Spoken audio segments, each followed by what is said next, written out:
Madam Speaker, to the folks at home, I want to just clearly communicate what it is that we're doing here.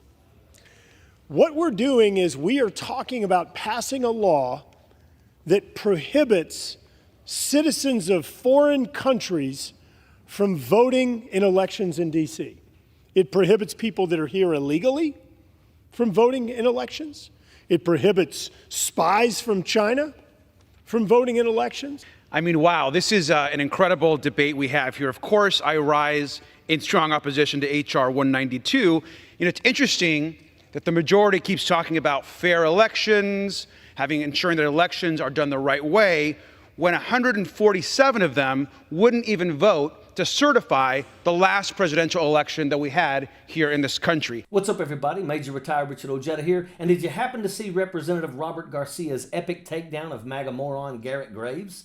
This wasn't your average squabble. It was a full-blown beatdown. Robert Garcia took the proverbial gloves off and delivered a couple of haymakers that left the GOP jackaloon's head spinning. A majority of the Republican Party won't even admit or certify the last election, who actually won the last presidential election, that you want to talk about and attack local neighborhood councils here in Washington, D.C.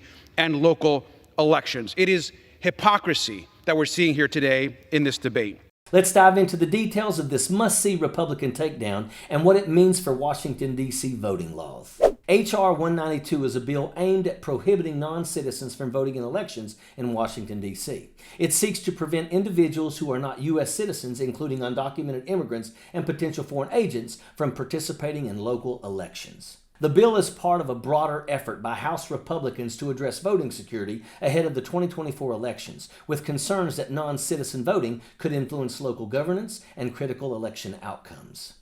What right-wing nutjobs won't accept is a ruling against them and have launched a full-scale attack on the truth. Now, this is, of course, nothing more than the majority's attempt to attack D.C. over and over again. They want to talk about Chinese spies voting in elections. I mean, the only Chinese spies that are here in D.C. are the ones being invited by the majority to come testify at our Oversight Committee hearing to actually attack the current president of the United States. And so this is a ridiculous debate we're having here by the majority. In a federal court ruling, a challenge against the Washington, D.C. law allowing non-citizen residents to vote in local elections was dismissed earlier this year. The lawsuit, filed by a right-wing legal group, argued that the law dilutes the votes of the United States citizens and infringes on their right to vote. They couldn't provide any supporting arguments as to how it would affect them, however. Go figure. The law in question allows all residents over 18 who have lived in the district for 30 days, regardless of legal immigration status, to vote in local elections only.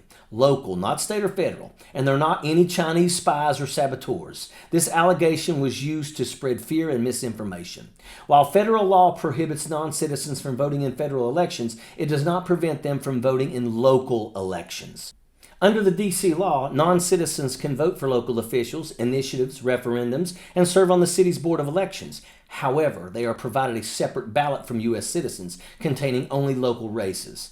Garrett Graves argued that H.R. 192 is necessary to prevent non-citizens, including Chinese spies and illegals, from voting in Washington, D.C. elections, which is absolute nonsense. In his response to Garrett Graves, Robert Garcia criticized the Republican focus on H.R. 192, labeling it as hypocritical given the party's refusal to certify the 2020 presidential election results. It sounds also that the majority is obsessed, as they always are, with the local laws of D.C. And I've said before, if they're so interested in local government, they should resign from Congress and run for the local city council or mayor. It's a great job. I was mayor of my community. I was on the local city council. That's what they seem to be most interested in doing. And instead of wasting our time here, we should be focused on the real issues that Americans are facing.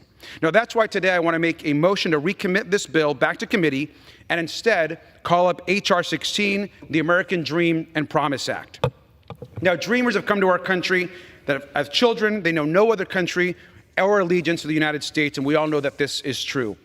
The American Dream and Promise Act is a landmark bipartisan piece of legislation that would give these children and young adults a pathway to lawful permanent residency. This is actually a transformational law that could impact our country. It would change the lives of nearly 2.3 million people in all 50 states. Garcia pointed out that many House Republicans who support the bill are the same ones who propagated false claims about the last election being stolen. He argued that the bill is another attempt by Republicans to meddle in D.C.'s local affairs rather than addressing more pressing national issues. Garcia also mocked the exaggerated fears about non-citizens voting, specifically targeting the idea of Chinese spies participating in elections. He highlighted that the only Chinese individuals involved were those invited by Republicans to criticize the current administration.